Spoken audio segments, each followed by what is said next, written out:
ഞാൻ ക്ലാസ്സിലേക്ക് കടക്കുന്നതിന് മുമ്പ് ഒരുപക്ഷെ ക്യാൻസറിൻ്റെ ഏറ്റവും വലിയ പ്രശ്നം എന്ന് പറഞ്ഞാൽ ധാരണയേക്കാൾ കൂടുതൽ തെറ്റിദ്ധാരണയുള്ളൊരു അസുഖം. എല്ലാവർക്കും ക്യാൻസറിനെ കുറിച്ച് എല്ലാം അറിയാമെന്ന ഭാവം, പക്ഷേ തെറ്റിദ്ധാരണകൾ മാത്രമാണ് പലപ്പോഴും എല്ലാവരുടെയും മനസ്സിൽ കൂടെ കടന്നുകൂടിയിരിക്കുന്നതും. നമുക്കൊരുപക്ഷെ ഒരു 25 വർഷം പുറകോട്ട് പോയി കഴിഞ്ഞാൽ അന്ന് ഈ ചിത്രം 100% അർത്ഥവത്താണ്. കാരണം നമുക്ക് ക്യാൻസർ എന്താണെന്ന് അറിയില്ലായിരുന്നു, എങ്ങനെ കണ്ടുപിടിക്കണമെന്ന് അറിയില്ലായിരുന്നു, കണ്ടുപിടിച്ചാൽ വിജയസാധ്യത എന്താണെന്ന് ചോദിച്ചാൽ നമുക്ക് ഉത്തരം തരാൻ സാധിക്കില്ലായിരുന്നു. പക്ഷെ ഇന്ന് നമ്മൾ തികച്ചും വ്യത്യസ്തമായ ലോകത്താണ് ജീവിക്കുന്നത്. പക്ഷെ നമുക്ക് ക്യാൻസറിനെ എന്തുകൊണ്ട് നമ്മൾ ഭീതിയോടെ കാണുന്നു എന്ന് ചോദിച്ചു കഴിഞ്ഞാൽ ഒരുപക്ഷെ ആ ക്യാൻസറിൻ്റെ ചിഹ്നം തന്നെയായിരിക്കും. നമ്മളെന്നും ക്യാൻസറിനെ കാണിക്കുന്ന ചിഹ്നം ഇതാണ്, അതായത് ഒരിക്കൽ പിടിച്ചാൽ ഒരിക്കലും പിടിവിടാത്തൊരു ഞണ്ടിനെയാണ് കാണിക്കുന്നത്. നമുക്കത് ഒരുപോലെ മാറ്റാൻ ശ്രമിക്കാം. കാരണം നമ്മൾ ക്യാൻസറിനെ സ്വീകരിക്കാനായിട്ടുള്ള ഏറ്റവും നല്ല ചിഹ്നമെന്ന് ഞാൻ പലപ്പോഴും പറയാറുണ്ട്, നമുക്ക് ഇങ്ങനെ വേണമെങ്കിലും ക്യാൻസറിനെ സ്വീകരിക്കാം. അതിന് കാരണം എന്താണെന്ന് വെച്ചാൽ ക്യാൻസറിൻ്റെ മുമ്പിൽ 2 തരം മനുഷ്യർ മാത്രമേ ഉള്ളൂ. ഒന്ന് ക്യാൻസർ വന്നവരും, മറ്റേത് ക്യാൻസർ വരാൻ സാധ്യതയുള്ളവരും. അതിൻ്റെ അർത്ഥം നമ്മളിന്ന് ഇവിടെ കൂടിയിരിക്കുന്ന ആർക്ക് വേണമെങ്കിലും എപ്പോൾ വേണമെങ്കിലും വരാൻ സാധ്യതയുള്ള അസുഖം. കുറച്ചും കൂടെ വിശാലമായിട്ട് പറയുകയാണെങ്കിൽ നമ്മുടെയൊക്കെ ശരീരത്തിൽ ക്യാൻസർ ആകാൻ തയ്യാറെടുത്ത് നിൽക്കുന്ന കോശങ്ങളുണ്ട്.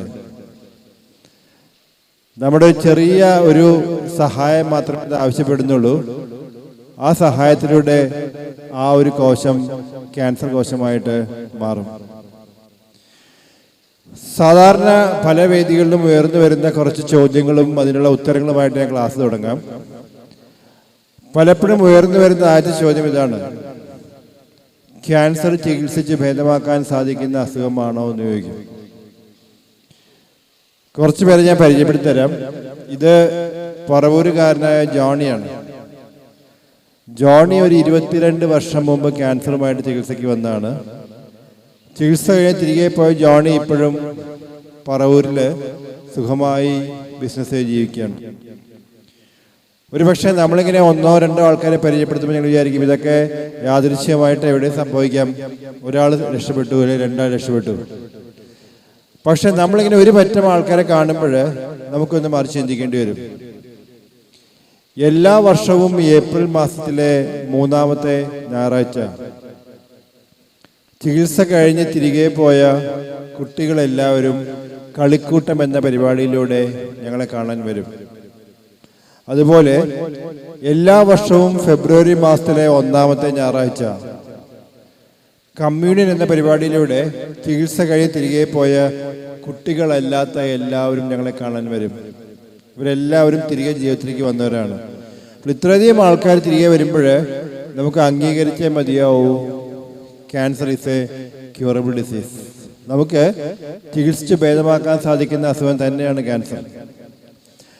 നമ്മുടെ അടുത്ത ചോദ്യം ഇതാണ്: ചികിത്സ കഴിഞ്ഞ് തിരികെ പോകുന്നവർ അവർ രോഗികളായിട്ട് ജീവിക്കുകയാണോ ചെയ്യുന്നത്, മറിച്ച് ഒരു സാധാരണ ജീവിതം നയിക്കാൻ പ്രാപ്തരായിട്ടാണോ തിരികെ പോകുന്നതെന്ന് ചോദിക്കും.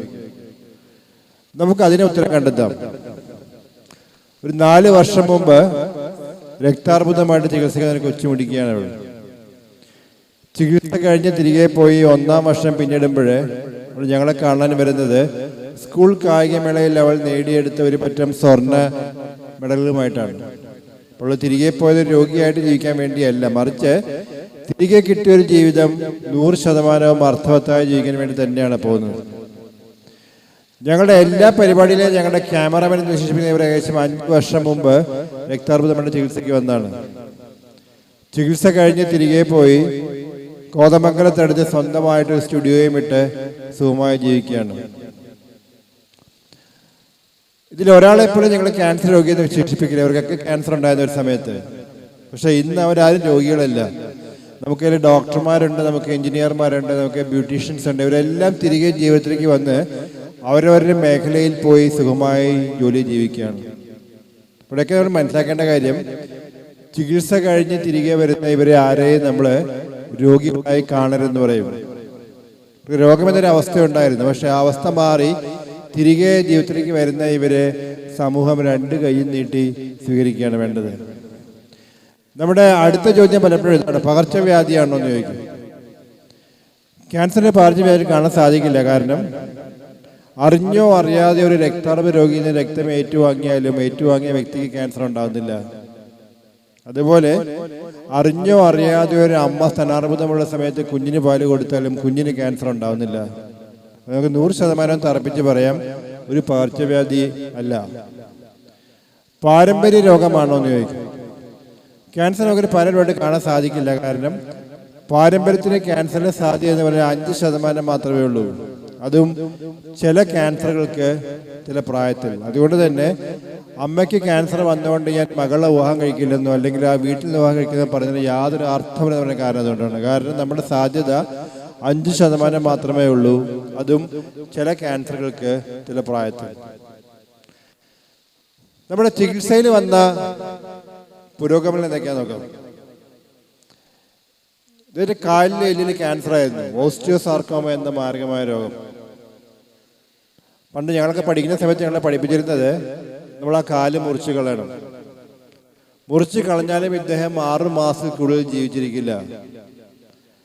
അദ്ദേഹം 6 മാസത്തിൽ കൂടുതൽ ജീവിക്കുകയാണെങ്കിൽ നമ്മൾ കണ്ടുപിടിച്ച അസുഖം തെറ്റിപ്പോയി, അത് ഓസ്റ്റിയോസാർക്കോമ അല്ല എന്നാണ് പണ്ട് പഠിപ്പിച്ചിരുന്നത്. പക്ഷെ ഇന്നങ്ങനെയല്ല.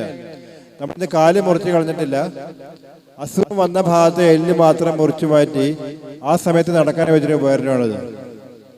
വർഷങ്ങൾ കഴിഞ്ഞു നമ്മൾ കാണുന്ന വ്യക്തി ഇതാണ്. അദ്ദേഹം പരിപൂർണ ആരോഗ്യവാനായി ഖത്തറിൽ ജോലി ജീവിക്കുകയാണ്.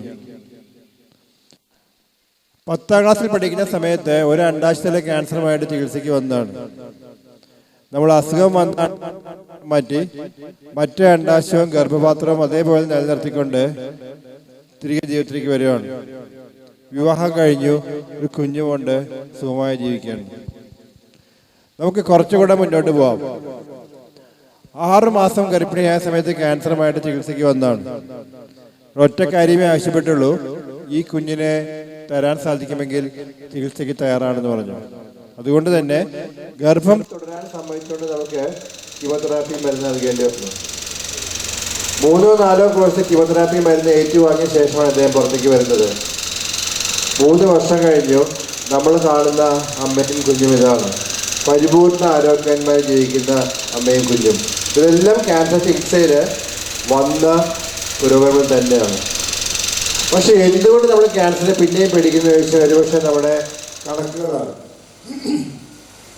നമുക്ക് ഇന്ത്യയിൽ ഓരോ വർഷവും ഏകദേശം 9 മുതൽ 10 ലക്ഷം വരെ പുതിയ ക്യാൻസറുകൾ ഉണ്ടാകുന്നുണ്ട്. ഓരോ ദിവസവും ഇവിടെ കടന്നു പോകുന്നത് മലയാളിക്ക് 100 പുതിയ ക്യാൻസറുകൾ സംഭവിച്ചുകൊണ്ടാണ്. ഓരോ വർഷവും ഉണ്ടാകുന്ന വർധന, ഇതാണ് നമ്മളെ ഭീതിപ്പെടുന്നത്. പക്ഷെ നമ്മൾ അതേ ശ്വാസം തന്നെ പറയും, ക്യാൻസർ കൂടുന്നുണ്ടെങ്കിലും അത് രക്ഷപ്പെടുന്നവരുടെ എണ്ണവും അതുപോലെ തന്നെ കൂടിക്കൊണ്ടിരിക്കുകയാണ്. നമുക്ക് ഏത് പ്രായത്തിലുള്ള ക്യാൻസർ വരാം. ഒരു ഗർഭശിശുവിന്റെ അവസ്ഥ മുതൽ മരണം വരെ. ഇവിടെ ഒരു കൊച്ചുകുട്ടി ജനിച്ച് വീഴുന്നത് തന്നെ കിഡ്നിയിലെ ക്യാൻസറുമായിട്ടാണ്. ഞങ്ങൾക്ക് വളരെ പ്രിയപ്പെട്ട ഞങ്ങളുടെ എല്ലാവരുടെയും അമ്മയ്ക്കും ക്യാൻസറാണ്. അപ്പോഴേ ഏത് പ്രായത്തിന് വേണമെങ്കിൽ വരാം. പക്ഷേ പ്രായമേറുന്തോറും നമുക്ക് വരാൻ സാധ്യത അസുഖമാണ് ക്യാൻസർ. അതുകൊണ്ട് തന്നെ ഒരു സമൂഹത്തിൽ പ്രായമേറുന്നവരുടെ എണ്ണം കൂടുന്തോറും ആ സമൂഹത്തിൽ ക്യാൻസർ എന്നും കൂടുതലായിരിക്കും. നമ്മുടെ ശരീരത്തിന്റെ ഏത് ഭാഗത്ത് വേണമെങ്കിൽ ക്യാൻസർ വരാം. നമ്മുടെ രോമകൂപങ്ങളിൽ വരെ വേണമെങ്കിൽ ക്യാൻസർ വരാം. ഇവിടെ ക്യാൻസർ വരുന്ന പേരുള്ള വ്യത്യാസം അത്രേ ഉള്ളൂ. ലുക്കീമിയയും ക്യാൻസറാണ്, ലിംഫോമയും ക്യാൻസറാണ്, സാർക്കോമയും ക്യാൻസറാണ്, കാഴ്സോമയും ക്യാൻസറാണ്. അപ്പോൾ ഏത് പ്രായത്തിൽ വേണമെങ്കിൽ വരാൻ സാധ്യത അസുഖം, ശരീരത്തിന്റെ ഏത് ഭാഗത്ത് വേണമെങ്കിലും വരാൻ സാധ്യത അസുഖം. നമ്മുടെ ഇന്നത്തെ പ്രധാനപ്പെട്ട ചോദ്യത്തിൽ നമുക്ക് കിടക്കാം. നമ്മുടെ പ്രധാനപ്പെട്ട ചോദ്യം എന്ന് വെച്ചാൽ, നമുക്ക് ക്യാൻസർ നേരെ എന്തൊക്കെ ചെയ്യാൻ സാധിക്കുമെന്ന് ചോദിക്കും. നമുക്ക് തടയാൻ സാധിക്കുന്ന ക്യാൻസറുകൾ നമുക്ക് തടയാൻ സാധിക്കണം. നമുക്ക് പ്രാരംഭ ദശയിൽ കണ്ടെത്താൻ സാധിക്കുന്ന ക്യാൻസറുകൾ കണ്ടെത്താൻ സാധിക്കണം. നമുക്ക് ചികിത്സിച്ച് ഭേദമാക്കാൻ സാധിക്കുന്ന ക്യാൻസറുകൾ ചികിത്സിച്ച് ഭേദമാക്കാൻ സാധിക്കും. അതിന്റെ കണക്ക് പറയുകയാണെങ്കിൽ ഒരു ആശുപത്രിയിൽ വരുന്ന രോഗികളിൽ 45% പേരെങ്കിലും നമുക്ക് അസുഖം പരിപൂർണമായി ഭേദമാക്കി തിരിച്ചേക്കാൻ സാധിക്കും. കുട്ടികളുടെ കാര്യം പറയുകയാണെങ്കിൽ ഒരു 80% കുട്ടികളെങ്കിലും നമുക്ക് അസുഖം ഭേദമാക്കി തിരിച്ചേക്കാൻ സാധിക്കും. 30% പേർക്ക് നമുക്ക് ആ ക്യാൻസർ നിയന്ത്രിച്ചുകൊണ്ട് മുന്നോട്ട് ജീവിക്കാൻ സാധിക്കും. ഇവിടെ നമ്മൾ ക്യാൻസറിനെ മറ്റ് പല അസുഖങ്ങളുമായിട്ട് താരതമ്യപ്പെടുത്തണം. കാരണം ഷുഗറോ പ്രഷറോ ഉള്ള രോഗി ഷുഗർ മാറിയോ പ്രഷർ മാറിയോ ഒന്നും അല്ല ജീവിക്കുന്നത്, മറിച്ച് ഷുഗറും പ്രഷറും ഒക്കെ നിയന്ത്രിച്ചുകൊണ്ടാണ് ജീവിക്കുന്നത്. അതുപോലെ 30% ക്യാൻസർ രോഗികൾക്ക് ആ ക്യാൻസർ നിയന്ത്രിച്ചുകൊണ്ട് മുന്നോട്ട് ജീവിക്കാൻ സാധിക്കും. മറ്റൊരു 30% ഒന്നും സാധിക്കില്ല. നമുക്ക് രക്ഷപ്പെടുത്താൻ സാധിക്കില്ല, നമുക്ക് ജീവിതം നീട്ടിക്കൊടുക്കാനും സാധിക്കില്ല. പക്ഷെ ജീവിക്കുന്നിടത്തോളം കാലം ഒരു വേദനയും ഇല്ലാതെ ഒരു പ്രയാസവും ഇല്ലാതെ ജീവിക്കുന്നത് പരിപൂർണമായും പാലിയേറ്റീവ് കെയർ അല്ലെങ്കിൽ സാന്ത്വന ചികിത്സ എന്ന് പറഞ്ഞതാണ്. അപ്പൊ ഇതെല്ലാം ക്യാൻസർ ചികിത്സയിലെ തുല്യ പ്രാധാന്യമുള്ള തൂണുകൾ എന്ന് പറഞ്ഞ് വിശേഷിപ്പിക്കും. നമുക്കിത് ഓരോന്നും നോക്കാം.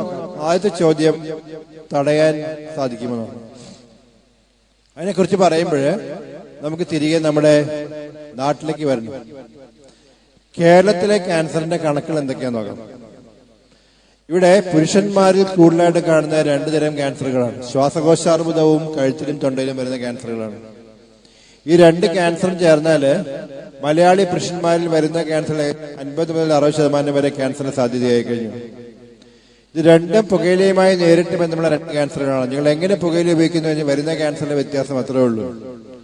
പുക വലിക്കുകയാണെന്നുണ്ടെങ്കിൽ ശ്വാസകോശ രോഗവും, പുകയില ചവയ്ക്കുകയാണെങ്കിൽ വായിക്കാത്ത ക്യാൻസറുകളും, പൊടി വലിക്കുകയാണെങ്കിൽ മൂക്കിന്റെ പിറകിൽ വരുന്ന ക്യാൻസർ കൃത്യമായിട്ട് പറയാൻ സാധിക്കും. സ്ത്രീകളുടെ കാര്യം പറയുകയാണെങ്കിൽ 3-ൽ 1 സ്ത്രീ ക്യാൻസറുമായിട്ട് ഇന്ന് OP യിൽ വരുന്നത് സ്തനാർബുദമായിട്ടാണ്. അത് മാത്രമല്ല, പണ്ട് 45 വയസ്സിൽ 50 വയസ്സിന് മുകളിൽ മാത്രം കണ്ടുകൊണ്ടിരുന്ന ഈ ക്യാൻസർ നമുക്കിന്ന് 20 വയസ്സ് 25 വയസ്സിൽ ധാരാളം പെൺകുട്ടികൾ ഈ ക്യാൻസറുമായിട്ട് നമ്മുടെ കയ്യിലുണ്ട്. എന്തുകൊണ്ട് ഒരു വലിയ ചോദ്യം വരും. നമ്മൾ അതിന് ഒറ്റ വാചകത്തിൽ കൊടുക്കുന്ന ഉത്തരം പാശ്ചാത്യവൽക്കരിക്കപ്പെട്ട നമ്മുടെ ജീവിത ശൈലിയും ആഹാര രീതികളും തന്നെയാണെന്ന് പറയും. രണ്ടാമത് കാണുന്നത് ഗർഭാശയ ക്യാൻസറുകളാണ്. കേരളത്തിൽ കൂടി വരുന്ന 2-3 ക്യാൻസറുകളുണ്ട്. ഒന്ന്, പുരുഷന്മാരിൽ കാണുന്ന പ്രോസ്റ്റേറ്റ് ക്യാൻസർ കൂടി വരികയാണ്. വൻകുടലിലെ ക്യാൻസർ കേരളത്തിൽ കൂടി വരികയാണ്. ചില മേഖലകളിൽ തൈറോയ്ഡ് ക്യാൻസറുകളും കൂടി വരിക. ഇതാണ് കേരളത്തിലെ ക്യാൻസറിന്റെ ചിത്രം. ഇനി നമുക്ക് നമ്മുടെ ആദ്യത്തെ ചോദ്യം ചോദിക്കാം. ക്യാൻസർ തടയാൻ സാധിക്കുമോ എന്ന് ചോദിക്കും. നമ്മുടെ മുമ്പില് 3 പ്രധാനപ്പെട്ട കാര്യങ്ങളാണ്. പുകയില, നമ്മുടെ ആഹാര രീതികള്, മദ്യപാനം. ഇത് 3മാണ് തടയാനുള്ള മാർഗങ്ങൾ ശ്രദ്ധിക്കേണ്ട 3 കാര്യങ്ങൾ എന്ന് പറഞ്ഞു. ഇതിൽ ഏറ്റവും പ്രധാനമെന്ന് പറഞ്ഞാൽ അത് പുകയില തന്നെയാണ്. കാരണം 90% ശ്വാസകോശാർബുദ രോഗികളിലും ഒറ്റ കാരണമായിട്ട് കാണിക്കപ്പെടുന്നത് പുകവലിയാണ്. 10% മാത്രമേ പുകവലിക്കാത്തുള്ള ക്യാൻസർ ഉണ്ടാവുന്നുള്ളൂ. ആ 10% എടുത്താല് ആ 10ൽ നല്ലൊരു ശതമാനം ദേ ആർ പാസീവ് സ്മോക്കേഴ്സ്, മറ്റുള്ളവരുടെ പുക ഏറ്റുവാങ്ങുന്നവരാണ്. കുട്ടികളിൽ വരുന്ന പല ക്യാൻസറുകളുടെയും ഒരു കാരണമായിട്ട് ചൂണ്ടിക്കാണിക്കപ്പെടുന്നത് പാസീവ് സ്മോക്കിംഗ് ആണ്.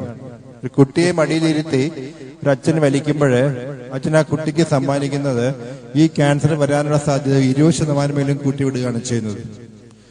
സ്ത്രീകളിൽ കാണുന്ന സ്തനാർബുദത്തിനെയും ഒരു കാരണമായിട്ട് ചൂണ്ടിക്കാണിക്കപ്പെടുന്നത് പാസീവ് സ്മോക്കിംഗ് ആണ്. ഓരോ വർഷവും 6 ലക്ഷം പേരെങ്കിലും മറ്റുള്ളവരുടെ പുകവലി കാരണം മരിക്കുന്നുണ്ട്. അതുകൊണ്ട് അറിഞ്ഞിരിക്കേണ്ട കാര്യം, പുകവലിക്കുന്ന വ്യക്തി സ്വയം മരിക്കുക മാത്രമല്ല ചെയ്യുന്നത്, മറ്റുള്ളവരെ കൂടെ മരണത്തിലേക്ക് തള്ളിവിട്ടിട്ടാണ് പോകുന്നതെന്ന് പറയും. പ്ലാസ്റ്റിക് പുകയും ഇതുപോലെ അപകടകാരിയാണ്. പ്ലാസ്റ്റിക് കത്തിച്ച് ആ പുക ഏറ്റുവാങ്ങുമ്പോൾ പുക വലിക്കുമ്പോൾ ലഭിക്കുന്ന പുകയിൽ 40% വിഷാംശങ്ങൾ പ്ലാസ്റ്റിക് പുകയിലുണ്ട്. അതുകൊണ്ട് തന്നെ ഒരു കാരണവശാലും പ്ലാസ്റ്റിക് കത്തിച്ച് ആ പുക ഏറ്റുവാങ്ങി നിൽക്കാൻ പാടില്ല എന്ന് പറയും. തീർച്ചയായും ഇവിടെ കുറച്ചു പേരെങ്കിലും വലിക്കുന്നവർ കാണും. ഈ ചിത്രം ഒരു പക്ഷേ അവർക്ക് വേണ്ടിയുള്ളതാണ്. ഇതൊരു അതിഭീകരമായ ചിത്രമാണ്. പല വേദികളിലും ഞാനിത് വിശദീകരിച്ച് കഴിയുമ്പോൾ 1-2 പേരെങ്കിലും മനസ്സുകൊണ്ട് തീരുമാനമെടുക്കും പുകവലി നിർത്താനായിട്ട്. കാരണം അത്രമാത്രം ഭീകരമായ ചിത്രമാണ്. 40 വർഷം മുടങ്ങാതെ പുകവലിച്ച് ശ്വാസകോശമുള്ള രോഗമായിട്ടുള്ള രോഗിയാണത്. അദ്ദേഹത്തിന്റെ ദേഹത്ത് കുറെ പൊള്ളൽ പാടുകൾ കാണാം.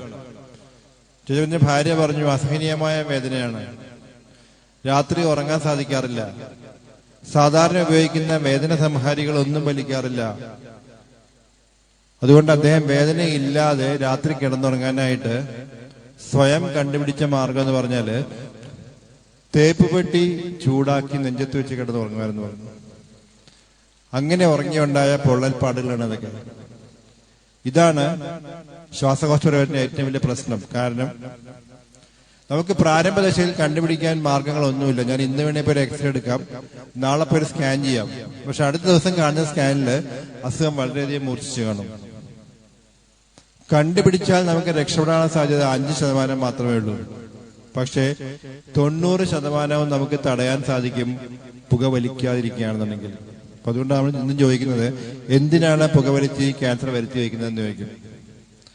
പുകവലിക്കുന്നവരോട് നമ്മൾ ഈ ചിത്രം വീട്ടിൽ സൂക്ഷിക്കാൻ പറയും. കാരണം നമ്മുടെ തീയതി എന്താണെന്ന് മാത്രം നമ്മൾ ആലോചിച്ചാൽ മതി. അത് മാത്രമല്ല, എന്നൊരു വ്യക്തി പുകവലി നിർത്തുന്നുവോ അന്നു മുതൽ വലി നിർത്തിയ വ്യക്തിക്ക് വലി തുടരുന്ന വ്യക്തിയേക്കാൾ ഈ ക്യാൻസർ വരാനുള്ള സാധ്യത കുറവായിരിക്കും. അതുകൊണ്ട് തന്നെ വലി നിർത്താനായിട്ടുള്ള ഏറ്റവും നല്ല ദിവസം ജനുവരി 1-ാം തീയതിയും ചിങ്ങം 1-ാം തീയതി ഒന്നും അല്ല. ഏറ്റവും നല്ല ദിവസം 2017 ഫെബ്രുവരി 11-ാം തീയതി തന്നെയാണെന്ന് പറയും. നിങ്ങൾ ഇവിടെ ഒരു തീരുമാനമെടുത്ത് ഇന്ന് പുകവലി നിർത്താൻ തീരുമാനമെടുക്കുകയാണെങ്കിൽ വലി തുടരുന്ന ഒരു വ്യക്തിയേക്കാൾ വലി നിർത്തിയ വ്യക്തിക്ക് ഈ ക്യാൻസർ വരാനുള്ള സാധ്യത കുറവായിരിക്കും. ക്യാൻസർ മാത്രമല്ല, ഞങ്ങൾക്ക് ഇവിടെ കാണാം, ഇത് സാധാരണ ശ്വാസകോശമാണ്, രക്തം ശീകരിക്കുന്ന ശ്വാസകോശമാണ്. ഇത് വലിച്ചു മരിച്ച ഒരാളുടെ ശ്വാസകോശമാണ്. അവിടെ കരി മാത്രമേ ഉണ്ടാവുള്ളൂ. 40 വയസ്സ് 45 വയസ്സാകുമ്പോഴത്തേക്കും ശ്വാസം മുട്ട്, പടി കയറാൻ സാധിക്കുന്നില്ല, ഹൃദയാഘാതം എന്നൊക്കെ സംഭവിച്ചിട്ടാണ് പുകവലി നമ്മളെ വിട്ട് പോകുന്നതെന്ന് പറയും. നമ്മുടെ കണക്കുകളിൽ നിന്ന് മറ്റു അവിടെ വേണമെങ്കിൽ വിരച്ചുകൊണ്ടുന്നത്. കാരണം പുകവലിക്കുന്നവരുടെ എണ്ണം കേരളത്തിൽ കുറഞ്ഞു വരികയാണ്. പക്ഷേ പുകയില്ലാത്ത പുകയില ഉപയോഗിക്കുന്നവരുടെ എണ്ണം കൂടി വരികയാണ്. നമുക്ക് പല ഓമന പേരുകളുണ്ട്. ഹാൻസ്, പാൻപരാഗ്, ശംഖു, ശംഭു, പല പേരുകൾ. സ്കൂൾ കുട്ടികളാണ് ഏറ്റവും വലിയ പ്രശ്നം. 4-ാം ക്ലാസ് മുതൽ ഉപയോഗിക്കുന്ന ആൺകുട്ടികളെയും പെൺകുട്ടികളെയും പല സ്കൂളിലും കണ്ടെത്താനായിട്ടുണ്ട്.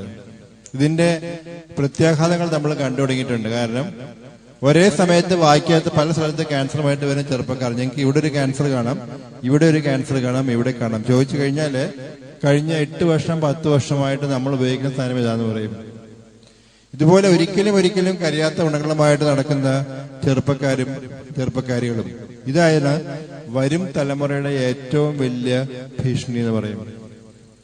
നമുക്കിതിനെതിരെ പ്രതികരിക്കാൻ സാധിക്കുന്നില്ല എങ്കിൽ നമ്മൾ കാണാൻ പോകുന്നത് ഒരു 15 വർഷം കഴിയുമ്പം ശ്വാസകോശാർബുദ രോഗത്തിന് പകരം കഴുത്തിലും തൊണ്ടയിലും ക്യാൻസറുമായിട്ട് നടക്കുന്ന ചെറുപ്പക്കാരികളുമായിരിക്കും കേരളത്തിൽ കൂടുതൽ. ഇതിനെതിരെ ജാതി മത രാഷ്ട്രീയ ഭേദമന്യേ പ്രതികരിച്ചേ മതിയാവും. ഒരു കാരണവശാലും ഒരു സ്കൂൾ പരിസരത്തും ഇങ്ങനെയൊരു സാധനം ലഭിക്കാനുള്ള സാധനം ഉണ്ടാക്കി കൊടുക്കാൻ പാടില്ല. കാരണം ഇത് ഉപയോഗിക്കുന്നതെല്ലാം ആരംഭിക്കുന്നത് സ്കൂൾ കുട്ടികളാണ്. 20 വയസ്സ് 25 വയസ്സിന് മുകളിൽ ആദ്യമായിട്ട് ഉപയോഗിക്കുന്ന ആരെയും കാണാറില്ല. അതുകൊണ്ട് തന്നെ തടഞ്ഞേ മതിയാകും എന്ന് പറയും. ഇതെല്ലാം പുകയിലുമായിട്ട് ബന്ധപ്പെട്ട ക്യാൻസറുകളാണ്. നേരിട്ട് ബന്ധമുള്ള ഒരു പറ്റം ക്യാൻസറുകൾ, ശ്വാസകോശാർബുദം, കഴുത്തിലും തൊണ്ടയിലും വരുന്ന ക്യാൻസറുകൾ, വായ്ക്കകത്ത് വരുന്ന ക്യാൻസർ, കണ്ടനാളത്തിലെ ക്യാൻസർ, മഞ്ഞനാളത്തിലെ ക്യാൻസർ, മറ്റു പല ക്യാൻസറിൽ ഇതും ഒരു കാരണമാണ്. ഇത്രമാത്രം ക്യാൻസറുമായിട്ട് നേരിട്ടും പരോക്ഷമായും ബന്ധമുള്ള മറ്റൊരു വസ്തുവില്ല പുകയില പോലെ. അതുകൊണ്ട് തന്നെ ക്യാൻസർ തടയണമെന്ന് പറയുമ്പോൾ നമ്മുടെ ആദ്യത്തെ 10 പടിയെങ്കിലും അത് പുകയിലക്കെതിരെ തന്നെയാണ്. നമ്മുടെ 2ാം ഭാഗം തുടങ്ങുന്നത് മലയാളിയുടെ മറ്റൊരു ദുശീലം. നമുക്കറിയാം, മലയാളി രാവിലെ മുതൽ വൈകുന്നേരം വരെ ഒരു വഴക്കും വെക്കാണവും ഇല്ലാതെ ക്യൂവിൽ നിന്ന് വാങ്ങിക്കുന്ന ഒരൊറ്റ സാധനമെന്ന് പറയും, മദ്യം. ഇവിടെ പ്രശ്നം മദ്യപിക്കുകയും അതിന്റെ കൂടെ തന്നെ പുകയില ഉൽപ്പന്നം ഉപേക്ഷിച്ച് ചെയ്താല് പുകയില മൂലമുണ്ടാകുന്ന എല്ലാ ക്യാൻസറുകളെയും അളവ് 10 മടങ്ങ് വർദ്ധിക്കും. മാത്രമല്ല, മദ്യപാനിൽ വരാൻ സാധ്യതയുള്ള ക്യാൻസറുകളാണ് അന്നനാളത്തിലെ ക്യാൻസറും, ആമാശയത്തിലെ ക്യാൻസറും, കരളിലെ ക്യാൻസറും, കുടലിലെ ക്യാൻസറും. അതുകൊണ്ട് തന്നെ ഉപേക്ഷിച്ചേ മതിയാകും എന്ന് പറയും. ഇവിടെയും ക്യാൻസർ മാത്രമല്ല, തീർച്ചയായും മദ്യം സമ്മാനിക്കുന്ന ഒന്നാം സമ്മാനം ക്യാൻസർ തന്നെയാണ്. ലിവർ സിറോസിസുകള്, മാനസിക രോഗങ്ങളെ പലരും സമ്മാനിച്ചിട്ടാണ് മദ്യപാനവും നമ്മളെ വിട്ട് പോകുന്നതെന്ന് പറയും. നമ്മുടെ അടുത്ത ഭാഗം തുടങ്ങുന്നത് നമ്മുടെ ആഹാരങ്ങളാണ്. ഈ ഇലയിൽ കാണുന്ന പല സാധനങ്ങളും ഒരുപക്ഷെ മലയാളി ഉപേക്ഷിച്ചു കഴിഞ്ഞു. നമുക്കിവിടെ അവിയൽ വേണ്ട, നമുക്കിവിടെ തോരൻ വേണ്ട, നമുക്കതിന് പകരം മലയാളിയുടെ ഒരു പുതിയ സംസ്കാരം വരികയാണ്. ഇതെല്ലാം മലയാളികളുടെ റെക്കോർഡാണ്. ഇന്ത്യയിൽ ഏറ്റവും കൂടുതൽ മാംസാഹാരം കഴിക്കുന്ന സംസ്ഥാനം കേരളമാണ്. ഓണം കഴിഞ്ഞ അടുത്ത ദിവസം പഴവും ഉപ്പേരിയുമായി സ്വീകരിക്കേണ്ട മഹാബലിയെ മലയാളി സ്വീകരിക്കുന്നത് 30 കോടിയുടെ ഇറച്ചിയുമായിട്ടാണ്. അതുപോലെ തന്നെ ഒരു നേരമെങ്കിലും നമ്മളും നമ്മുടെ മക്കളും പോയി കഴിക്കാത്തൊരു സാധനം ഈ ലിസ്റ്റിലുണ്ടാവില്ല. കൂട്ടിച്ചേർത്ത് വായിക്കാനായിട്ട് വ്യായാമം മറന്നുപോയ ഒരു തലമുറയും ഇത്രയുമായി നമ്മുടെ ആഹാര നിർദ്ദേശം പൂർണ്ണമാവും. കാരണം കൊഴുപ്പും കളറിയുമുള്ള ആഹാരം ധാരാളം കഴിക്കുകയും വ്യായാമം ചെയ്യാതിരിക്കുകയും അതുവഴി ദിനം പ്രതി തടി കൂടിക്കൂടി ഇതുമായിട്ട് ബന്ധപ്പെട്ട ഒരു പറ്റം ക്യാൻസറുകളുണ്ട്. Obesity and physical inactivity. മുൻപന്തിയിൽ നിൽക്കുന്ന സ്തനാർബുദവും ഗർഭാശയ ക്യാൻസറും അണ്ഡാശയ ക്യാൻസറും പുരുഷന്മാരിൽ പ്രോസ്റ്റേറ്റ് ക്യാൻസറുമാണ്. അതുപോലെ കൊഴുപ്പും കളറിയുമുള്ള ആഹാരം ധാരാളം കഴിക്കുകയും നാരുള്ള ഭക്ഷണങ്ങൾ കഴിക്കുകയും ചെയ്യുമ്പോൾ നമുക്ക് വരാൻ സാധ്യതയുള്ള ക്യാൻസറുകളാണ് കുടലിലെ ക്യാൻസറുകൾ, പ്രത്യേകിച്ചും വൻകുടലിലെ ക്യാൻസറുകൾ. അതുകൊണ്ട് തന്നെ നമ്മുടെ ആഹാരം മാറ്റിമറിച്ചേ മതിയാവുമെന്ന് പറയും. നമുക്ക് ബാക്കി എന്തൊക്കെ പ്രശ്നങ്ങളുണ്ടെങ്കിലും നമുക്ക് കീടനാശിനികൾ സമ്മതിക്കാം, വളങ്ങൾ സമ്മതിക്കാം, എല്ലാം സമ്മതിക്കാം. പക്ഷെ അതിലുപരി പഴങ്ങൾക്കും പച്ചക്കറികൾക്കും ഇലകൾക്കും ക്യാൻസർ തടയാനുള്ള ശക്തിയുണ്ട്. അതുകൊണ്ട് തന്നെ ഇത് ആഹാരത്തിൽ ഉൾപ്പെടുത്തിയേ മതിയാകും എന്ന് പറയും. നമ്മൾ എന്നും ചോദിക്കുന്ന ചോദ്യമുണ്ട്, നമുക്ക് എന്ത് കഴിക്കാം, എങ്ങനെ ക്യാൻസറിനെ തടയാം? നമ്മൾ ഇന്ന ആഹാരം കഴിക്കണം, ഇന്ന ആഹാരം കഴിക്കേണ്ടതെന്നല്ല പറയുന്നത്. പക്ഷെ നമ്മൾ അറിയിക്കേണ്ട കാര്യം, നമുക്ക് ആവശ്യമായിട്ടുള്ള വിറ്റാമിനുകളും മിനറലും വേണം. പക്ഷെ അതിനേക്കാൾ ഉപരി നമ്മളെ ക്യാൻസറിനെ തടയാൻ സഹായിക്കുന്ന 2 ഘടകങ്ങളാണ് ഫൈറ്റോ കെമിക്കൽസ് ആൻഡ് ഫൈബേഴ്സ്. ഇത് രണ്ടുമാണ് ക്യാൻസറെ തടയാൻ നമ്മളെ കൂടുതലും സഹായിക്കുന്നത്. നമ്മൾ സാധാരണ കഴിക്കുന്ന പച്ചക്കറികളിൽ ഏകദേശം 1000ഓളം പച്ചക്കറികളിൽ നമുക്ക് ആവശ്യമായിട്ടുള്ള ഫൈറ്റോ കെമിക്കൽസും ഫൈബേഴ്സും ഉണ്ട്. അതുകൊണ്ട് തന്നെ നമ്മൾ ക്യാൻസറെ തടയാൻ വേണ്ടി 1000 രൂപ 2000 രൂപ മുടക്കി ലക്ഷ്മി തരുവും മുള്ളൻചക്കയും ഒന്നും വാങ്ങിച്ച് കഴിക്കേണ്ട ആവശ്യമില്ല. നമ്മൾ സാധാരണ കഴിക്കുന്ന പഴങ്ങളും പച്ചക്കറികളും തന്നെ ധാരാളം മതി. ഒരു കാര്യം കൂടെ മനസ്സിലാക്കണം, ക്യാൻസർ വന്ന ഒരു വ്യക്തി പച്ചക്കറി കഴിച്ചുകൊണ്ടോ ലക്ഷ്മി തരി കഴിച്ചുകൊണ്ടോ മുള്ളൻചക്ക കഴിച്ചുകൊണ്ടോ ഒന്നും ക്യാൻസർ മാറില്ല. അതിന് ചികിത്സിച്ചേ മതിയോ? ഇതിനെല്ലാം തടയാനുള്ള മാർഗങ്ങളായിട്ട് കാണാൻ സാധിക്കും. ഇതെല്ലാം ഫൈറ്റോ കെമിക്കൽസ് ആണ്. ബീറ്റ കാരോട്ടിൻ, ലൂട്ടീൻ, ഇതെല്ലാം ഫൈറ്റോ കെമിക്കൽസ് ആണ്. നമുക്ക് തരുന്ന പച്ചക്കറികൾ എന്ന് പറഞ്ഞാൽ പയറുവർഗ്ഗങ്ങളെല്ലാം, ഇലവർഗ്ഗങ്ങള്, പഴങ്ങള്, tomato, whole grain, green tea, soybean, ഇതൊക്കെ നമുക്ക് ആവശ്യത്തിലധികം ഫൈറ്റോ കെമിക്കൽസും ഫൈബേഴ്സും തന്ന് ക്യാൻസറിനെ തടയാൻ നമ്മളെ സഹായിക്കുന്ന ഘടകങ്ങളാണ്. അതുകൊണ്ട് തന്നെ ഇത് നമ്മുടെ ആഹാരത്തിൽ ഉൾപ്പെടുത്തിയേ മതിയാകും എന്ന് പറയും. നമ്മൾ എന്നും ചോദിക്കുന്ന ചോദ്യം ഇതാണ്, എന്ത് കഴിക്കാം, എങ്ങനെ കഴിക്കാമെന്ന് ചോദിക്കും. നമ്മൾ കഴിക്കാനായിട്ടുള്ള ഏറ്റവും നല്ല പ്ലേറ്റ് ഇതാണ്. 50% നമുക്ക് ആവശ്യമായിട്ടുള്ള പഴങ്ങളും പച്ചക്കറികളും നിറയ്ക്കാൻ പറയും. 25% നമുക്ക് ആവശ്യമായിട്ടുള്ള അരി, ഗോതമ്പ് എന്തുവേണ്ടെങ്കിലാകാം. 25% നമുക്ക് ആവശ്യമായിട്ടുള്ള പ്രോട്ടീൻ നമ്മൾ കഴിക്കാനായിട്ടുള്ള ഏറ്റവും നല്ല പ്ലേറ്റ് എന്ന് വിശേഷിപ്പിക്കുന്നത്. സ്വാഭാവിക ചോദ്യം വരും, എന്ത് കഴിക്കാം, എങ്ങനെ കഴിക്കാമെന്ന് ചോദിക്കും. നമ്മൾ എന്നും കൊടുക്കുന്ന ഉത്തരവ് തന്നെയാണ്, try to be a vegetarian as far as possible. കഴിയുന്നതും നല്ലത് പഴങ്ങളും പച്ചക്കറികളും തന്നെയാണ്. നോൺ വെജിറ്റേറിയൻ കഴിക്കേണ്ടെന്ന് പറയുന്നത്, പക്ഷെ കഴിക്കുകയാണെങ്കിൽ എന്നോട് ധാരാളം പഴങ്ങളും പച്ചക്കറികളും കഴിക്കാൻ സാധിക്കണം. നോൺ വെജിറ്റേറിയൻ കഴിക്കുകയാണെങ്കിൽ കഴിക്കാൻ ഏറ്റവും നല്ലത് ചെറിയ മീനുകളാണ്. മീൻ കഴിച്ചോളാൻ പറയും. ചിക്കൻ ഞങ്ങളോട് വല്ലപ്പോഴും ഉപയോഗിക്കാൻ പറയും. മട്ടൻ ഞങ്ങളോട് വളരെ വളരെ വളരെ വിരളമായിട്ട് ഉപയോഗിക്കാൻ പറയും. അതിന് മുകളിലേക്കുള്ള ഒരു സാധനവും നമ്മുടെ ലിസ്റ്റിൽ പെടുത്തരുതെന്ന് പറയും. കാരണം അതൊക്കെ അപകടകാരികൾ തന്നെയാണ്. ഞങ്ങളുടെയൊക്കെ മനസ്സിൽ വരാൻ സാധ്യതയുള്ള ചോദ്യം ഇത് തന്നെയാണ്, പഴങ്ങളും പച്ചക്കറികളും മുഴുവൻ വിഷമല്ലേ എന്ന് ചോദിക്കും. ഒരു പരിധിവരെ ശരി. പക്ഷെ നമ്മൾ ത്രാസ് വെച്ച് തൂക്കുകയാണ്. പച്ചക്കറി കൊണ്ടുള്ള മെച്ചങ്ങൾ ഒരു വശത്തും പ്രശ്നങ്ങൾ മറുവശത്തും വെച്ചാൽ തീർച്ചയായും നമ്മുടെ ത്രാസ് മെച്ചങ്ങളുടെ ഭാഗത്തേക്കായിരിക്കും. അതുകൊണ്ട് തന്നെ അതൊരു കാരണമല്ല പച്ചക്കറി കഴിക്കാതിരിക്കാനായിട്ട്. സ്വയം ജൈവകൃഷി ഏറ്റവും നല്ലത്. ഇല്ലെങ്കിൽ പോലും നമ്മൾ പറയും it has to be part of your diet. നമ്മൾ കൊടുക്കുന്ന ഉപദേശം ഫോർ എ ഗുഡ് ഡയറ്റ്. നമ്മുടെ മനസ്സിലുള്ള അടുത്ത ചോദ്യം ഇതാണ്, പ്രാരംഭ ദശയിൽ കണ്ടുപിടിക്കാൻ സാധിക്കുമോ എന്ന് ചോദിക്കും. ഞാൻ നേരത്തെ സൂചിപ്പിച്ചു, നമ്മളിവിടെ കാണുന്ന ക്യാൻസറുകളിൽ ശ്വാസകോശാർബുദം കണ്ടുപിടിക്കാൻ സാധിക്കില്ല, തടയാൻ മാത്രമേ സാധിക്കുകയുള്ളൂ. സ്തനാർബുദം കണ്ടുപിടിക്കാൻ സാധിക്കും, കഴുത്തിലും തൊണ്ടയിലുമുള്ള ക്യാൻസർ കണ്ടുപിടിക്കാൻ സാധിക്കും, ഗർഭാശയമുള്ള ക്യാൻസർ കണ്ടുപിടിക്കാൻ സാധിക്കും, പ്രോസ്റ്റേറ്റ് ക്യാൻസർ കണ്ടുപിടിക്കാൻ സാധിക്കും, കുടലിലെ ക്യാൻസർ കണ്ടുപിടിക്കാൻ സാധിക്കും.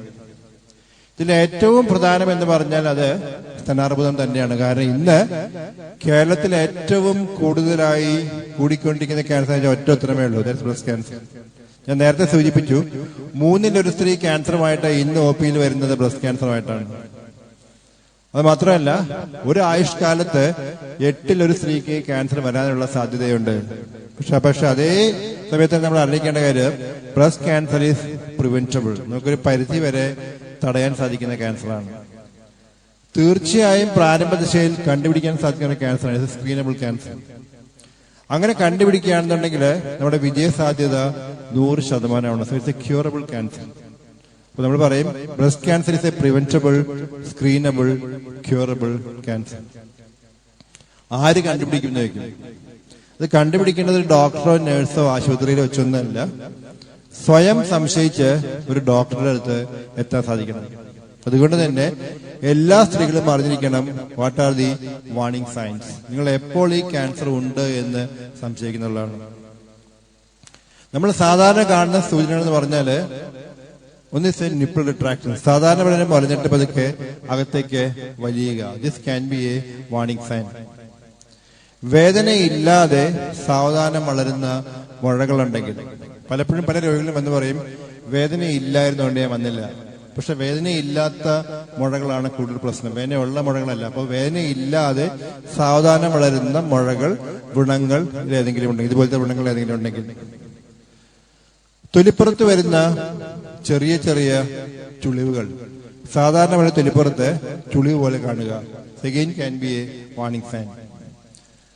ചുവന്ന പാടുകൾ, വേദനയില്ലാതെ സാവധാനം പതുക്കെ വളർന്നുകൊണ്ടേയിരിക്കുന്ന ചുവന്ന പാടുകളുണ്ടെങ്കിൽ, വേദനയോടുകൂടെ വന്നും പോയിക്കൊണ്ടിരിക്കുന്ന സ്ഥലം ക്യാൻസർ ആയിരിക്കില്ല. അപ്പൊ വേദനയില്ലാതെ സാവധാനം വളർന്നുകൊണ്ടേയിരിക്കുന്ന ചുവന്ന പാടുകളുണ്ടെങ്കിൽ, മുലക്കണ ദ്രാവകങ്ങള് ഇത് പാൽ രൂപത്തിലാകാം, പഴുപ്പ് കലർന്നതാകാം, രക്തം കലർന്നതാകാം, ഇപ്പൊ രക്തം തന്നെയാകാം. പ്രത്യേകിച്ച് രക്തം കലർന്നതോ രക്തം തന്നെയാണെങ്കിൽ സംശയിക്കണം, ക്യാൻസർ ഉണ്ടോ ഇല്ലയോ എന്ന് പോയി ഉറപ്പുവരുത്തണം.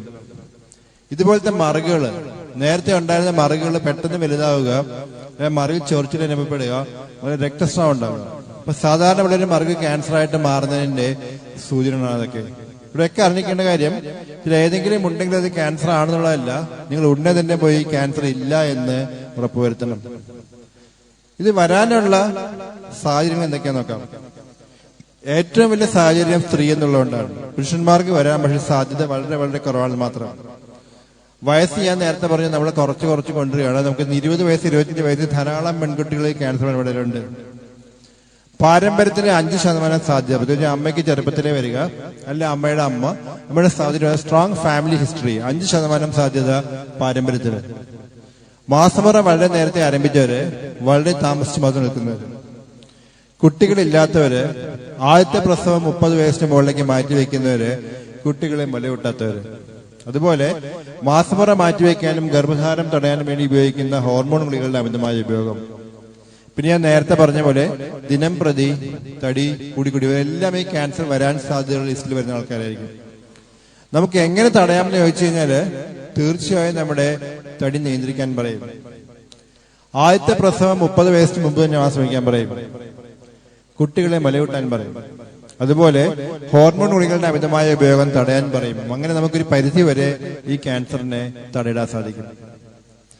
പ്രാരംഭ ദശയിൽ കണ്ടുപിടിക്കാൻ വ്യക്തമായ മാർഗമുള്ള ഒരു ക്യാൻസറാണത്.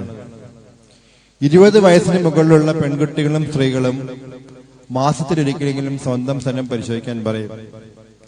40 വയസ്സിന് മുകളിലുള്ളവര് വർഷത്തിലൊരിക്കലും ഒരു മാമോഗ്രാം എന്നൊരു എക്സ്റേ പരിശോധന ചെയ്യാൻ പറയും. 20 വയസ്സിനും 40 വയസ്സും ഇടയ്ക്ക് നമ്മൾ എക്സ്റേ മാമോഗ്രാം ചെയ്യാറില്ല. അതിന് പകരം നമ്മൾ അൾട്രാസൗണ്ട് മാമോഗ്രാം അല്ലെങ്കിൽ MRI മാമോഗ്രാം ചെയ്യാൻ പറയും.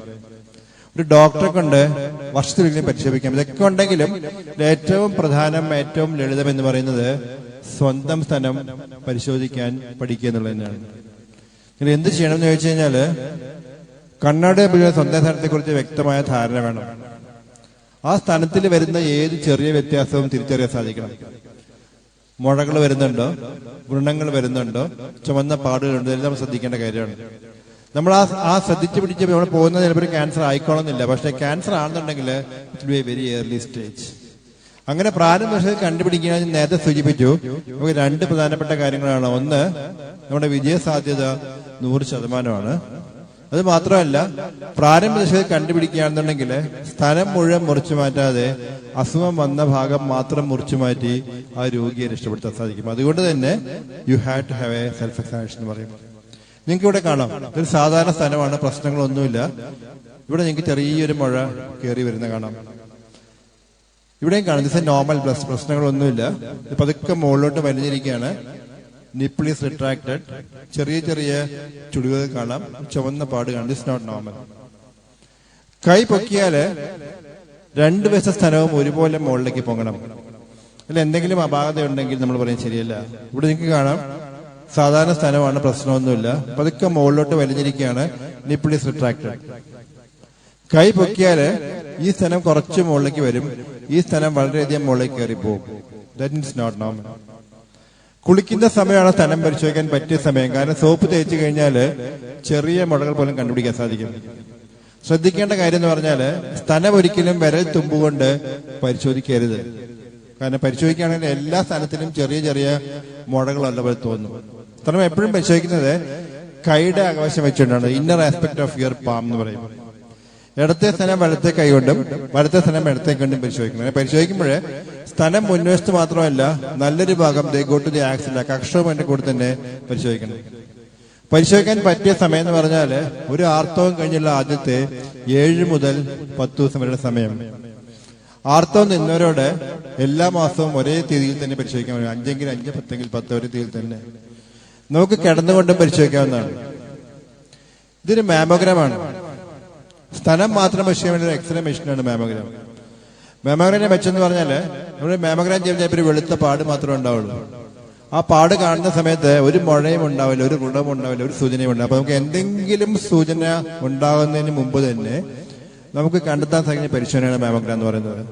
അപ്പൊ നമ്മളൊരു 40 വയസ്സിന് മുകളിലുള്ള സ്ത്രീകൾ വർഷത്തിൽ ഒരിക്കലെങ്കിലും ഒരു മാമോഗ്രാം ചെയ്യാൻ പറയും. 20 വയസ്സിനും 40 വയസ്സിനും ഇടയ്ക്കുള്ളവര് എക്സ്റേ മാമോഗ്രാമിന് പകരം അൾട്രാസൗണ്ട് മാമോഗ്രാം അല്ലെങ്കിൽ ഇതുപോലെ MRI മാമോഗ്രാം ചെയ്യാൻ പറയും. അങ്ങനെ നമുക്ക് തീർച്ചയായും ഈ ക്യാൻസർ പ്രാരംഭത്തിൽ കണ്ടുപിടിക്കാൻ സാധിക്കും. കണ്ടുപിടിക്കുകയാണെങ്കിൽ നമ്മുടെ വിജയസാധ്യത 100%. ഗർഭാശയ കുറിച്ച് പറയുകയാണെങ്കിൽ നമ്മൾ പല കാരണങ്ങൾ ഗർഭാശയ ക്യാൻസറിന് കാര്യമായിട്ട് ചൂണ്ടിക്കാണിക്കാറുണ്ട്. ഏറ്റവും പ്രധാനം എന്ന് പറഞ്ഞാല് ഹ്യൂമൻ പാപ്പിലോമ വൈറസ് എന്ന വൈറസ് അണുബാധയുള്ളവർക്ക് ഈ ക്യാൻസർ വരാനുള്ള സാധ്യത കൂടുതലായിരിക്കും. നമുക്ക് ഇന്ന് ഇതിനൊരു പ്രതിരോധ കുത്തിവയ്പ്പുണ്ട്, HPV വാക്സിനേഷൻ. നമ്മള് പോളിയോ വാക്സിനേഷൻ ഒക്കെ എടുക്കാൻ പോകുന്ന പോലെ തന്നെ എടുക്കേണ്ട പ്രതിരോധ കുത്തിവയ്പ്പാണ് HPV വാക്സിനേഷൻ. എടുക്കേണ്ടത് ആരാന്ന് ചോദിച്ചു കഴിഞ്ഞാല് 10 വയസ്സിനും 26 വയസ്സിനും ഇടയ്ക്കുള്ള പെൺകുട്ടികൾ എടുക്കേണ്ട ഒരു പ്രതിരോധ കുത്തിവയ്പ്പാണിത്. നമ്മൾ ആ കുത്തിവയ്പ്പ് എടുക്കുന്നത് വഴി ചെയ്യുന്നത് HPV ഇൻഫെക്ഷൻ കുറയ്ക്കുകയും അങ്ങനെ ക്യാൻസർ വരാനുള്ള സാധ്യത കുറയ്ക്കുകയുമാണ് ചെയ്യുന്നത്. 3 ഡോസ് എടുക്കാൻ പറയും. ഈ മാസം, 2-ാം മാസം, 6-ാം മാസം. ഈ മാസം, 2-ാം മാസം, 6-ാം മാസം. ഒരിക്കലും കൂടെ മനസ്സിലാക്കേണ്ട കാര്യം, 40 വയസ്സ് വരെ നമുക്കിത് ഉപയോഗിക്കാം. പക്ഷെ ഏറ്റവും നല്ല പ്രായം 10 വയസ്സിനും 26 വയസ്സിനും ഇടയ്ക്കുള്ള പെൺകുട്ടികൾ. കഴിഞ്ഞ വർഷം മുതൽ നിർബന്ധമായും എടുക്കേണ്ട പ്രതിരോധ കുത്തിവയ്പ്പുകളുടെ ലിസ്റ്റിൽ നമുക്ക് കാണാം. ഒരു കുട്ടി ജനിച്ച് വീഴുമ്പോൾ ഏതൊക്കെ കുത്തിവയ്പ്പ് എടുക്കണമെന്ന് ചോദിച്ചാൽ നമ്മൾ എടുക്കേണ്ട അതിനകത്ത് കാണാം 10 വയസ്സിൽ എടുക്കേണ്ട പ്രതിരോധ കുത്തിവയ്പ്പായിട്ട് നമുക്ക് ഈ കുത്തിവയ്പ്പിനെ കാണാൻ സാധിക്കും. സാധാരണ കാണുന്ന രോഗലക്ഷണം ഏതൊക്കെയാണ്? രക്തസ്രാവം, വെള്ളപ്പോക്ക്, നടുവേദന പ്രാരംഭ ലക്ഷണങ്ങളാകാം. പ്രാരംഭ ലക്ഷണങ്ങൾ കണ്ടുപിടിക്കാൻ എളുപ്പമായ മറ്റൊരു ക്യാൻസറാണ് പാപ്സ്മിയർ എന്ന വളരെ ലളിതമായ പരിശോധന. പാപ്സ്മിയറിന്റെ മെച്ചം എന്താ വെച്ചാല് പാപ്സ്മിയർ ക്യാൻസർ ഉള്ള ഒരു വ്യക്തിയെ മാത്രമല്ല, ഈ ക്യാൻസർ വരാൻ സാധ്യതയുള്ള വ്യക്തിയെ പോലും നമുക്ക് വർഷങ്ങൾക്ക് തിരിച്ചറിയാം. നിങ്ങൾ കാണാം പാപ്സ്മിയർ ഇതുപോലെ ഇരിക്കും, normal. This is not normal. ഇതിനർത്ഥം ക്യാൻസർ ആണെന്നുള്ളതല്ല, ഈ രോഗിയെ സൂക്ഷ്മമായി നിരീക്ഷിക്കാൻ പറയും. ഇവിടെ മനസ്സിലാക്കേണ്ട കാര്യം, മലയാളി സ്ത്രീകളിൽ വരുന്ന ക്യാൻസറുകളിൽ 50% നമുക്ക് തടയാനും പ്രാരംഭദശയിൽ കണ്ടെത്തി ചികിത്സിക്കാനും സാധിക്കുന്ന ക്യാൻസറുകളാണ്. വായിക്കാത്ത ക്യാൻസർ ഇതുപോലെയാണ്, കണ്ടുപിടിക്കാൻ വളരെ എളുപ്പമാണ്. പ്രത്യേകിച്ച് നിങ്ങൾ പുകയില ഉപയോഗിക്കുന്നവരാണെങ്കിൽ ഇതുപോലത്തെ വ്രണങ്ങള് വേദനയില്ലാതെ വായിക്കകത്ത് വന്ന് വളർന്നുകൊണ്ടേയിരിക്കുന്ന വ്രണങ്ങളുണ്ടെങ്കിൽ, വേദനയോട് കൂടെ വന്നും പോയിക്കൊണ്ടിരിക്കുന്ന സാധനം ക്യാൻസർ ആയി നമ്മുടെ ആഫ്റ്റർ സർജറി അതൊരിക്കലും ക്യാൻസർ ആയിട്ട് മാറില്ല. അപ്പൊ വേദനയില്ലാതെ സാവധാനം വളർന്നുകൊണ്ടേയിരിക്കുന്ന വ്രണങ്ങളുണ്ടെങ്കിൽ, ഇതുപോലത്തെ വെളുത്ത പാടുകൾ ഇതൊരു സൂചനയാണ്. പുകയില ഉപയോഗിക്കുന്നവരാണെങ്കിൽ ഒരുപക്ഷെ ഞങ്ങൾ പുകയിലയുടെ ഉപയോഗം നിർത്തുകയാണെങ്കിൽ ഒരു പ്രശ്നമില്ലാതെ തിരികെ പോകും. പക്ഷെ തുടരാനാണ് ഭാവമെങ്കിൽ പലപ്പോഴും നമ്മൾ കാണുന്നത് ഇതുപോലെയായിരിക്കും. ഞാൻ ഒരു ചിത്രം കൂടെ കാണിച്ചു തരാം. അത് സാധാരണ നമ്മളെ സ്കൂളിലെ കുട്ടികൾക്ക് വേണ്ടിയ ചിത്രമാണ്. ആ ചിത്രം കാണിച്ചാൽ ഞങ്ങൾ പറയും ഒരുപക്ഷെ പിന്നെ ഒരു കുട്ടിയും പുകയില തൊടില്ല എന്ന് പറയും. പലപ്പോഴും നമ്മൾ കാണുന്ന ചിത്രം ഇതുപോലെ ഇരിക്കും. നമുക്ക് പലപ്പോഴും താടിയിൽ മുഴുവൻ മുറിച്ച് കളയേണ്ടി വരും, കവിള് മുഴുവൻ കളയേണ്ടി വരും. എന്നാലും നമുക്ക് ഈ രോഗിയെ രക്ഷപ്പെടുത്താൻ സാധിക്കില്ല എന്ന് പറയും. അപ്പൊ നിങ്ങളൊക്കെ അറിഞ്ഞിരിക്കേണ്ട കാര്യം, നമുക്ക് തടയാൻ സാധിക്കുന്ന ക്യാൻസർ ആയിരുന്നു. നമുക്ക് പ്രാരംഭ ദശയിൽ കണ്ടെത്താൻ സാധിക്കുമായിരുന്നു, ചികിത്സിക്കാനും സാധിക്കുമായിരുന്നു. പക്ഷെ അതെല്ലാം മാറ്റി വെച്ചുകൊണ്ട് നമ്മൾ മുന്നോട്ട് പോകുമ്പോഴാണ് പലപ്പോഴും ഈ അപകടം എത്തിപ്പെട്ടതെന്ന് പറയും. പ്രോസ്റ്റേറ്റ് ക്യാൻസർ നമുക്ക് പ്രാരംഭത്തിൽ കണ്ടുപിടിക്കാൻ സാധിക്കും. പുരുഷന്മാരിൽ മാത്രം വരുന്ന ഈ ക്യാൻസർ സാധാരണ കാണുന്ന സൂചനകൾ എന്ന് പറഞ്ഞാല് 50 വയസ്സിന് മുകളിലെ പുരുഷന്മാർ രാത്രി പല പ്രാവശ്യം എഴുന്നേറ്റ് മൂത്രമൊഴിക്കേണ്ടി വരിക, അല്ലെങ്കിൽ ഓരോ പ്രാവശ്യം മൂത്രമൊഴിക്കുമ്പോഴും മൂത്രം മുഴുവൻ പോയിട്ടില്ല എന്ന് തോന്നുക, വിട്ട് മൂത്രത്തിൽ പഴുപ്പിന്റെ പ്രശ്നം ഉണ്ടായിക്കൊണ്ടിരിക്കുക, രക്തസ്രാവം ഉണ്ടാവുക, മൂത്രത്തിന് ശക്തി കുറഞ്ഞു വരിക. ഇതേ പ്രശ്നങ്ങൾ തന്നെ പ്രായമാകുമ്പോൾ പ്രോസ്റ്റേറ്റ് ഗ്രന്ഥി വികസിക്കുമ്പോഴും ഇതേ പ്രശ്നങ്ങൾ ഉണ്ടാകാം. അപ്പൊ എങ്ങനെ പ്രാരംഭത്തിൽ കണ്ടുപിടിക്കാൻ ചോദിച്ചു കഴിഞ്ഞാല് 50 വയസ്സിന് മുകളിലുള്ള പുരുഷന്മാർ വർഷത്തിലൊരിക്കലെങ്കിലും രക്തത്തില് പ്രോസ്റ്റേറ്റ് സ്പെസിഫിക് PSAയുടെ അംശം കൂടുന്നുണ്ടോ എന്ന് പരിശോധിക്കാൻ പറയും. ഒരു ഡോക്ടറെ കൊണ്ട് വർഷത്തിലൊരിക്കലും പ്രോസ്റ്റേറ്റ് ഗ്രന്ഥി പരിശോധിപ്പിക്കാൻ പറയും. അങ്ങനെ ഈ ക്യാൻസർ നമുക്ക് പ്രാരംഭ ദശയിൽ കണ്ടെത്താൻ സാധിക്കുന്ന ഒരു ക്യാൻസറാണ്. വൻകുടലിന്റെ ക്യാൻസറിന്റെ കാര്യം പറയുകയാണെങ്കിൽ സാധാരണ കാണുന്ന രോഗലക്ഷണങ്ങൾ എന്ന് പറഞ്ഞാല് നമ്മുടെ മലവിസർജനയിൽ വരുന്ന വ്യത്യാസങ്ങൾ, അത് മലബന്ധമായിട്ട് വരാം, ലൂസ് മോഷൻ ആയിട്ട് വരാം, മാറി മാറി വരാം, അറിഞ്ഞോ അറിയാതെയോ മലത്തിലൂടെ രക്തം പോകുന്ന പോലെ വരാം. പലപ്പോഴും നമുക്ക് സംഭവിക്കുന്നത് അങ്ങനെ രക്തസ്രാവം ഉണ്ടാകുമ്പോൾ നമ്മൾ ഉടനെ പോയി തീരുമാനമെടുക്കും ഇത് പൈൽസ് ആണ്. പക്ഷെ ആ പൈൽസ് പലപ്പോഴും പുറത്ത് കാണുന്ന സമയത്തും അകത്ത് ക്യാൻസർ കാണും. അതുകൊണ്ട് തന്നെ അങ്ങനെ സംശയമുണ്ടെങ്കിൽ തീർച്ചയായും ഒരു ഡോക്ടറെ കണ്ട് ക്യാൻസർ ഇല്ല എന്ന് ഉറപ്പുവരുത്താൻ പറയും.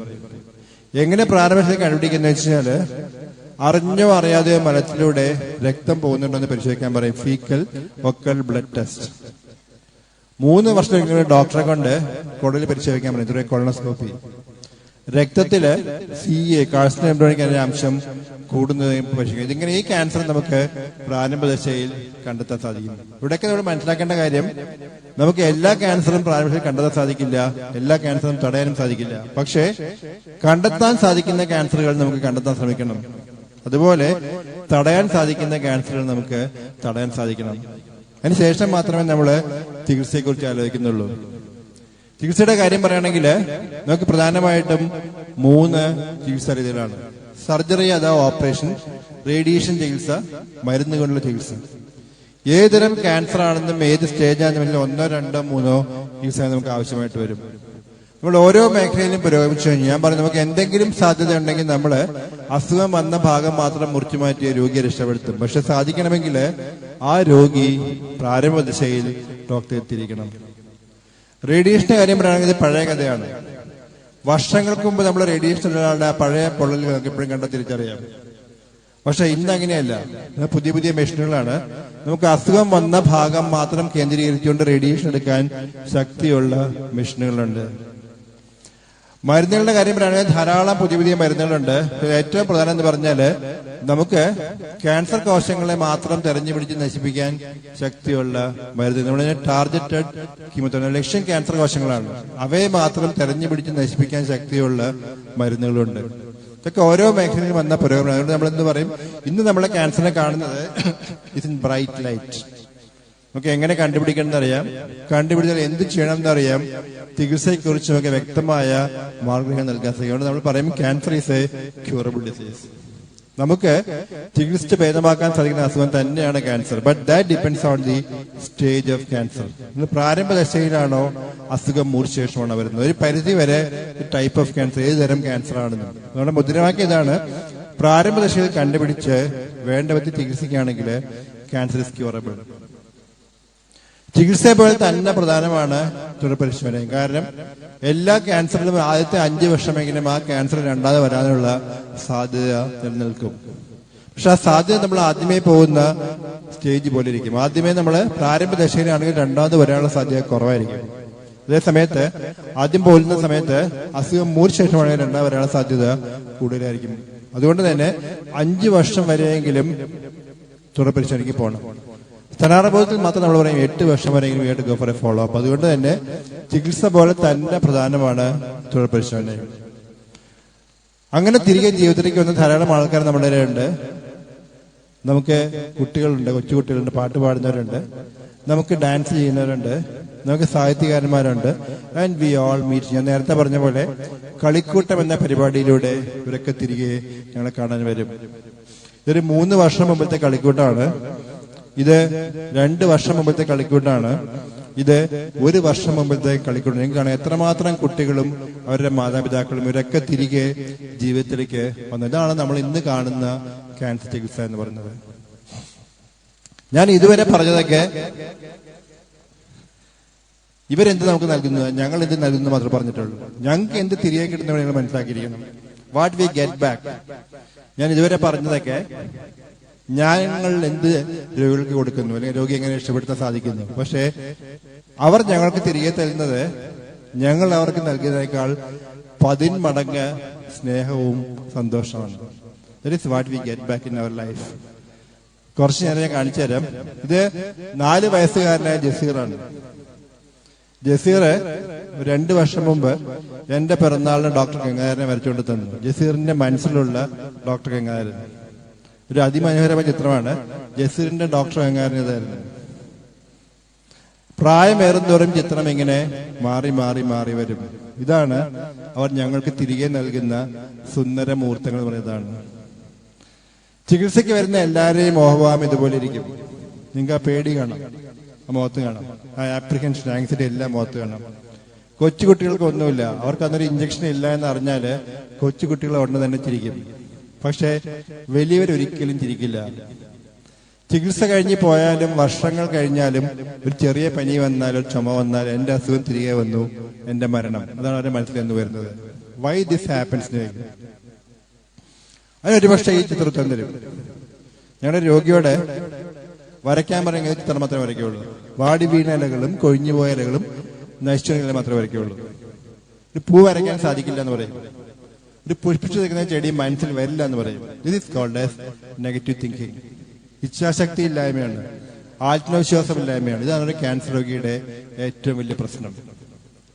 എന്തുകൊണ്ട് ഈ ഇച്ഛാശക്തി ഇല്ലായ്മ എന്ന് ചോദിച്ചു കഴിഞ്ഞാല് നമ്മൾ ഇവരെ ഒറ്റപ്പെടുത്തും. ക്യാൻസർ രോഗികളെ സ്കൂളിൽ പോയവരൊക്കെ സ്കൂളിൽ പോകാൻ സാധിക്കില്ല, ജോലിക്ക് പോയവരൊക്കെ ജോലിക്ക് പോകാൻ സാധിക്കില്ല, ആരും കാണാൻ ചെല്ലില്ല.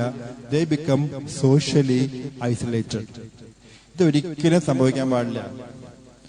നിങ്ങളുടെ ഇടയ്ക്ക് സംഭവിക്കുകയാണെങ്കിൽ, അല്ലെങ്കിൽ നിങ്ങൾക്ക് അറിയാവുന്ന ഒരു വ്യക്തിക്ക് സംഭവിക്കുകയാണെങ്കിൽ എന്ത് ചെയ്യണമെന്ന് ചോദിച്ചു കഴിഞ്ഞാല് ഇങ്ങനെ കൊണ്ടു നടക്കാൻ പറയും. ആരാണ് ക്യാൻസർ രോഗിയെന്നോ ആരാണ് രോഗമില്ലാത്തവരെന്നോ തിരിച്ചറിയാതെ കൂടെ കൊണ്ടു നടക്കാൻ സാധിക്കണം. ഏത് ചെറിയ പ്രശ്നമുണ്ടെങ്കിലും ഞങ്ങൾ കൂടെ ഉണ്ടായിരിക്കും ഒരു ഉറച്ച വിശ്വാസം അവർക്ക് ഉണ്ടാക്കി കൊടുക്കാൻ സാധിക്കണം. ആ ഒറ്റ വിശ്വാസം മതി ഒരു ക്യാൻസർ രോഗിയുടെ ആത്മവിശ്വാസം വീണ്ടെടുക്കാനായിട്ട്. ചികിത്സയുടെ ഏറ്റവും പ്രധാനപ്പെട്ട ഘടകം അത് തന്നെയാണ്, ആത്മവിശ്വാസം വീണ്ടെടുക്കുക. അതിന് ആര് സഹായിക്കുന്നു ചോദിച്ചു കഴിഞ്ഞാല് ഡോക്ടറോ നഴ്സോ ആശുപത്രിയോ ഒന്നും അല്ല സഹായിക്കേണ്ടത്. ഞാനും നിങ്ങളുമൊക്കെ ഉൾപ്പെടുന്ന സമൂഹം തന്നെയാണ്. സമൂഹമാണ് ഒരു ക്യാൻസർ ചികിത്സ ഏറ്റെടുത്ത് നടത്തേണ്ടത്. അതുകൊണ്ട് തന്നെ നമ്മുടെയൊക്കെ വിലയേറിയ സമയത്തില് കുറച്ച് സമയം ഇവർക്ക് വേണ്ടി മാറ്റിവെക്കാൻ പറയും. വേണേ ആഴ്ചയിൽ 1 മണിക്കൂറോ, ഒരു മാസം വേണേ 1/2 ദിവസം, ഒരു വർഷം വേണേ 1 ആഴ്ച ഇവർക്ക് വേണ്ടി മാറ്റിവെക്കണം. നമുക്ക് അതുകൊണ്ട് എന്ത് തിരികെ കിട്ടുന്ന ചോദിച്ചു കഴിഞ്ഞാല് ഞാൻ സാധാരണ കൊടുക്കുന്ന ഉത്തരവാണ്, നമുക്കിതുപോലെ ധാരാളം കൊച്ചു മക്കളെ കിട്ടും. നമുക്കിതുപോലെ ധാരാളം സഹോദരന്മാരെയും സഹോദരിമാരെയും തിരികെ കിട്ടും. സ്വന്തം അമ്മ മരിച്ചാലും നമുക്ക് സ്നേഹിക്കാനും നമ്മളെ സ്നേഹിക്കാനും ഇതുപോലെ ധാരാളം അമ്മമാരെ തിരികെ കിട്ടും. അതിന്റെ സുഖം എന്താന്ന് ചോദിച്ചു കഴിഞ്ഞാല് അത് അനുഭവിച്ചറിഞ്ഞെങ്കിൽ മാത്രമേ സാധിക്കുകയുള്ളൂ. ഒരാൾക്ക് നിങ്ങൾക്ക് പറഞ്ഞു തരാൻ സാധിക്കില്ല. പക്ഷെ ഒരിക്കലും അനുഭവിച്ചറിഞ്ഞാല് പിന്നീട് ഒരു തിരിച്ചുപോക്ക് ഉണ്ടാവില്ല. അതുകൊണ്ട് തന്നെ കുറച്ച് സമയം ഇവർക്കൊക്കെ വേണ്ടി മാറ്റിവെക്കുക. നമ്മൾ എന്നും ചോദിക്കുന്ന ചോദ്യമുണ്ട്, നമ്മൾ അതിന് ഉത്തരം കണ്ടെത്താറുണ്ട്. Who is a successful man? ജീവിതത്തില് who is a successful man? അതായത് നമുക്ക് അദ്ദേഹത്തിന്റെ ജീവിതം ഒരു വിജയമാണ് എന്ന് അങ്ങനെ അവകാശപ്പെടാന്ന് ചോദിച്ചു കഴിഞ്ഞാല് നമുക്ക് പല അളവുകളുണ്ട്. നമ്മൾ ചിലപ്പോൾ പറയും, നമ്മൾ പറയും ഏറ്റവും നല്ല പ്രൊഫഷണൽ, അതായത് അദ്ദേഹത്തിന്റെ പ്രൊഫഷണൽ അദ്ദേഹം ഹൈ, അല്ലെങ്കിൽ ഏറ്റവും കൂടുതൽ പൈസ സമ്പാദിച്ചൊരു വ്യക്തി. ഇതൊക്കെയാണ് നമ്മുടെ അളവുകോലുകൾ. ജീവിത വിജയമാണോ ചോദിക്കാനായിട്ട് ഞാൻ കൊടുക്കുന്ന മറ്റു അളവുകോലുണ്ട്. ഞാൻ പറയാറുണ്ട്, how to gauge a successful man എന്ന് ചോദിച്ചു കഴിഞ്ഞാല് ശബരിമലയിൽ പോവാതെ ശബരിമലയിലെ പ്രസാദവും, വേളാങ്കണ്ണി പോവാതെ വേളാങ്കണ്ണി രൂപവും, മക്കയിൽ പോവാതെ സംസം വെള്ളവും നിങ്ങൾ ആവശ്യപ്പെടാതെ നിങ്ങളുടെ വീട്ടിൽ കൊണ്ടുതരാൻ എന്ന ആൾക്കാരുണ്ടാവുമോ അന്ന് you are A successful man, your life is successful. അതാണ് ഒരുപക്ഷെ എന്റെ അളവുകോൽ എന്ന് ഞാൻ പറയാറുണ്ട്. അതുകൊണ്ട് തന്നെ നമ്മുടെ ഒക്കെ മുമ്പിൽ ധാരാളം അവസരങ്ങളുണ്ട്, അതിനുവേണ്ടി ഇറങ്ങിത്തിരിക്കുക. അല്ലാതെ ക്യാൻസറിനെ കുറിച്ച് പേടിച്ച് ഉറക്കം കളഞ്ഞിരിക്കേണ്ട അസുഖമില്ല. മറ്റ് എല്ലാ അസുഖങ്ങളും വരും അസുഖം. പിന്നെ അപ്പുറം തന്നെ യാതൊരു വ്യാഖ്യാനവും നൽകേണ്ട ആവശ്യമില്ല. തടയാൻ സാധിക്കണമെങ്കിൽ തടയാൻ സാധിക്കണം, പ്രാരംഭ കണ്ടെത്താൻ സാധിക്കണം, നമുക്ക് ചികിത്സിക്കാൻ സാധിക്കണം. അത്രയും ചെയ്യേണ്ട ആവശ്യമുള്ളൂ. ഒരിക്കൽ കൂടെ വരാൻ സാധിച്ചതിൽ അതിയായ സന്തോഷം. നന്ദി, നമസ്കാരം.